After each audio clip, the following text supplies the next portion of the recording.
What I just learned from how the Greeks held their shields. So I just interviewed a British historian, and it was a fascinating conversation, very different conversation. But what was interesting is he was showing me how their shields work, and how one side of it. Oh gosh, was it Greeks or the Romans?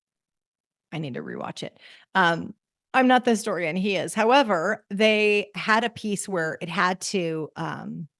One of their sides would be exposed because they had to move with their spear, and they would to use their shield to cover up one half of they would cover up half of the person that was next to them, and then the person that was on the other side of them would help cover them, and it was a way that they would stand in formation, and so they could both protect themselves, but also they could wield their spear, right? This is how they would take cities.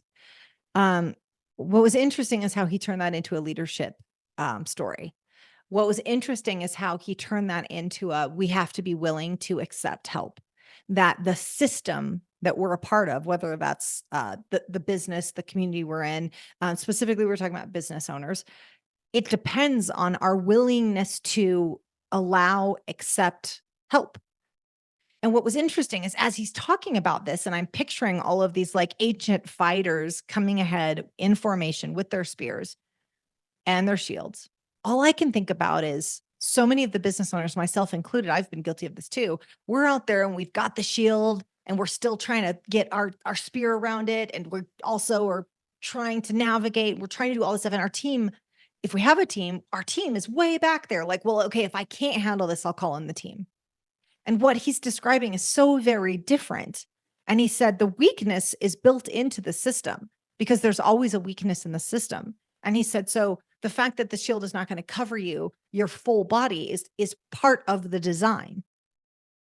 And I just want us to think about that for a second. I want us to think about the fact that there is weakness in our system, but if we're too arrogant, if we're too whether it's ego or whether it's insecurity, but we're not willing to admit our own physical limitations, our own energy limitations.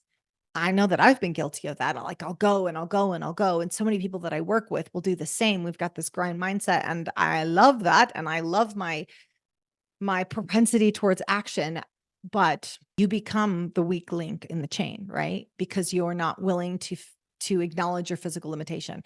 He was talking about how great leaders don't go out there and just do it all on their own. Part of being the great leader is recognizing your own limitations and when you need to not tap out, but tap somebody else in.